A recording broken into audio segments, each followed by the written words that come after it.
मित्रों नमस्कार। आज फिर एक नया दिन, एक नई चेतना और एक नई ऊर्जा हमारे साथ में है और आज हम फिर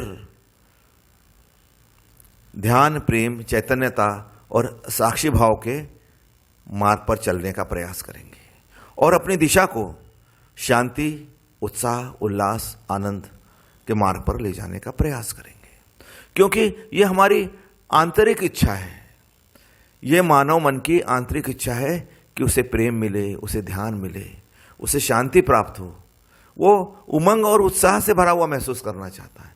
यह हम लोगों की आंतरिक इच्छा है। और जैसा कि आपको मालूम है कि जो भी हमारी इच्छा होती है, प्रकृति उसे पूरा करती है। लेकिन प्रकृति उस माँ की तरह पूरा नहीं करती कि सब कुछ सीधा सीधा दे दे। वो उस माँ की तरह पूरा करती है कि वो दिखती ही नहीं, वो हमारे हाथ में देती है सब कुछ कि ये लो टूल्स, अपने खुद के लिए शांति उत्पन्न कर लो, अपने खुद के लिए ध्यान उत्पन्न कर लो, खुद प्रेम पूर्ण हो जाओ। ऐसी शक्ति हमारे साथ हमेशा रहती है और इसी को हम कहते हैं चैतन्यता, जो हमारे अंदर सतत विद्यमान है और हमें प्रेरित कर रही है कि हम कुछ करें। हम चुपचाप ना बैठें। इवन हम चुपचाप भी जब बैठते हैं तो देखना हम विचार में डूब जाते हैं और कुछ समय बाद हम विचार से ही तंग आ जाते हैं और ये बहुत ज्यादा विचार अकेलापन उत्पन्न करता है। फिर हम ढूंढने लगते हैं बाहर के रास्ते।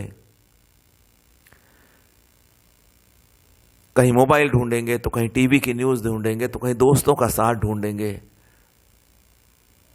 और यही समय रहता है जब हम अपनी क्रियाशीलता बढ़ा सकते हैं। दोस्तों, हमारा जीवन क्रियाशीलता का जीवन है और क्रियाशीलता ही हमारा आराम है। हमारे आराम के लिए कोई ऐसा बिस्तर नहीं है, कोई खास सुकून भरी जगह नहीं है। हमारी क्रियाशीलता ही हमारा आराम है। हमारा जो शून्य है, हमारे अंदर का जो एकांत है, वही हमारे लिए हमारा सबसे बड़ा कंफर्ट लेवल है। उससे बड़ा कंफर्ट लेवल हमें जिंदगी में कहीं नहीं मिल सकता। बाहर के जो कंफर्ट लेवल है वो तो शरीर के लिए है, पर आपने कई बार देखा होगा कि सब कुछ अच्छा होते हुए भी हमारे अंदर कुछ भी अच्छा नहीं चलता। तो ये क्या है? ये सृष्टि, ये प्रकृति, ये अस्तित्व हमें निर्देश दे रहा है कि आपका रास्ता गलत है। ये हमें रोक नहीं रहा है चलने से। अक्सर हम धोखा खा जाते हैं और हम रुक जाते हैं अपने ध्येय के प्रति, अपने एम के प्रति हम रुक जाते हैं। हम कहते हैं हमको प्रकृति ने रोक दिया, ईश्वर ने रोक दिया। नहीं, रोका नहीं है, सिर्फ एक संदेश दिया है कि रास्ता बदलो। चरेवती चरेवती, चलते रहो, चलते रहो। सांस कभी भी रुकती नहीं। अगर सांस एक पल के लिए रुक जाए तो आप जानते हैं क्या हो सकता है। धड़कन एक पल के लिए रुक जाए तो आप जानते हैं क्या हो सकता है। प्रकृति कहते हैं रुकना नहीं है, रुकना है ही नहीं, क्योंकि एक समय बाद तो तुम्हें निकल जाना है यहां से। अमीर हो, गरीब हो, काले हो, गोरे हो, इस जात के हो, उस जात के हो, इस देश के हो, उस देश के हो, कोई फर्क नहीं पड़ता। उस एक हमारे अंदर जो गुण है, हमारी जो व्यवस्था है, वो है क्षण भंगुर। आज है, कल नहीं है। आज सवेरे थे, हो सकता है दोपहर को ना रहे, हो सकता है रात को ना रहे। तो प्रकृति ने हमें डराने के लिए नहीं दिया है ये जीवन कि हमारे सामने हमारे प्रिय, हम जिनको प्रिय करते हैं, वो निकल जाते हैं कभी कभी हमसे पहले। हमसे छोटे लोग हमसे पहले निकल जाते हैं। ये डराने के लिए नहीं है, यह है क्रियाशीलता के लिए। यह है अस्तित्व से पार जाने के लिए संदेश है कि, और जैसा कि आप लोग सभी जानते हैं, ध्यान, प्रेम, चैतन्यता और साक्षी भाव, ये 4 टूल्स हैं जिसके द्वारा हम अपनी दिशा बदलते हैं और हर समय हम अपनी दिशा रखते हैं शांति की ओर, उत्साह की ओर, उमंग की ओर, प्रसन्नता की ओर। क्योंकि जितने हम प्रसन्न होते हैं, जो हम अपने आप से कहते हैं, वो हमारे अंदर घटता है और जो हमारे अंदर घटता है वो बाहर आता है। ये आप सभी लोगों को मालूम है। यहां ऐसी कोई चीज ऐसी नहीं है जो हम लोगों को मालूम नहीं है। उजागर है, स्पष्ट है, साफ है। हां, हम अपनी आंखें बंद रखते हैं। हम चैतन्यता की सीढ़ी नहीं चढ़ना चाहते, हम विकसित नहीं होना चाहते, हम चाहते हैं कोई हमें आकर विकसित करे। तो अध्यात्म की जो यात्रा है वो यात्रा उद्यमी लोगों के लिए है। उद्यमेन ही सिद्धयन्ति कार्यानि न मनोरथे, नहीं सुप्तस्य सिंहस्य प्रविशन्ति मुखे मृगा। कठिनाइयां आएंगी, लेकिन ये कठिनाइयां कैसी होंगी? केवल भावपूर्ण। भाव के अलावा मनुष्य के अंदर कुछ भी नहीं है। आप खुद खोज के देख लीजिए कि अगर आप भाव निकाल दो, कोई भी भाव अपने अंदर से, तो आप क्या रह जाते हैं? आप जीरो रह जाते हैं। चाहे वो फिर निगेटिव भाव, जैसे हम निगेटिव कहते हैं, घृणा का भाव, ईर्ष्या का भाव, क्रोध का भाव, ये भी हमारे को स्थिर रखने का प्रयास करते हैं। इसीलिए तो हम इनको अपने पास में रखते हैं, अन्यथा हम गिर जाएं। तो प्रकृति हमेशा अपना संतुलन संभाले रखती है। तो क्यों इतना उपद्रव करती है प्रकृति?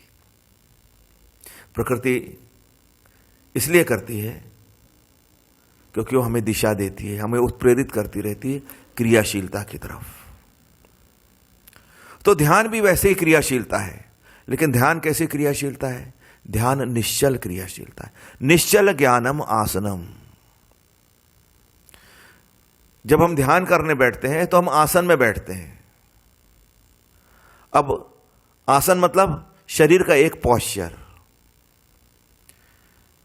शरीर की एक आकृति।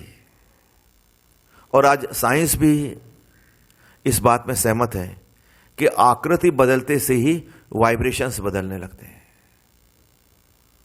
और ये वैसे भी साधारण अर्थों में भी, जीवन के अर्थों में भी देखा जा सकता है। क्रोध में आपका पोस्चर बदल जाता है, डिप्रेशन में हमारा पोस्चर बदल जाता है, उल्लास में हमारा पोस्चर बदल जाता है। और जैसे पोस्चर बदलता है, सामने वाले जो भी हमारे सामने है उसके भी भाव बदल जाते हैं। अब वो शत्रु हो तो ईर्ष्या के भाव उसमें उत्पन्न हो जाते हैं, वो आपका मित्र हो तो आपके प्रसन्नता से प्रसन्न हो जाता है।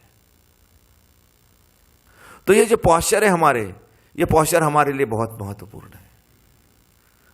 ये पोस्चर हमारे लिए महत्वपूर्ण है। इसलिए ध्यान के लिए हमें एक स्थिरता चाहिए रहती है। इसलिए हम कहते हैं कि चर्चा करूं तो चौहटे, ज्ञान करूं तो दोए, ध्यान धरूं तो एकला और न दूजा कोई। ध्यान के मार्ग में तो आप अकेले हो, ईश्वर भी नहीं है साथ में, या ये कहिए कि ईश्वर ही है, आप नहीं हो, पर दो नहीं है किसी भी हालत में। इसलिए ध्यान के मार्ग पर कुछ लोग रहते हैं प्रेमी, जो इतना अकेलापन चाहते, इतना अकेलापन चाहते, इतनी गहराई चाहते हैं कि उससे निकलते ही नहीं हो, और वही उनका आनंद होता है, भले ही हम उनको कुछ भी बोलें। ऐसे साधु महात्मा हमारे यहां हुए हैं, हमने देखा है। लेकिन ये आयाम है जिंदगी का, और इन्हीं लोगों की वजह से तो हमें आयाम पता लगे हैं। ये चार आयाम जो है, ध्यान, प्रेम, चैतन्यता और साक्षी भाव, ये हमारे ही जो पूर्वज रहे हैं कहो, या जो मनुष्य रहे हैं कहो, उन्होंने हमारे लिए खोजे। उन्होंने ये हमें अवसर प्रदान किया कि आप भी इससे जा सकते हो, क्योंकि वो ध्यान में उतरे। ध्यान में उतरने के बाद वो बाहर आए, उन्होंने संसार में बांटा। आपने देखना है, ज्ञानी हमेशा ज्ञान बांटता है, ध्यानी हमेशा ध्यान बांटेगा, प्रेमी हमेशा प्रेम बांटेगा, और साक्षी भाव रहता है रचिता। हर रचिता में आपको साक्षी भाव की स्थिति पता लगेगी। चाहे आप कहानी लिखिए, कविता लिखिए, चाहे कोई चीज बनाइए, आप देखना एक साक्षी भाव रहता है आपका, मैं तो निमित्त मात्र था। तो हम फिर इस यात्रा पर चलते हैं। आज सुबह सुबह का इस दिन, सुबह सुबह का समय केवल हम अपने आप के लिए देते हैं, और देना ही चाहिए। प्रत्येक आदमी यहां यूनिक है, अद्वितीय है, उस जैसा कोई बना नहीं, बनेगा भी नहीं, क्योंकि प्रकृति हमसे बहुत प्रेम करती है।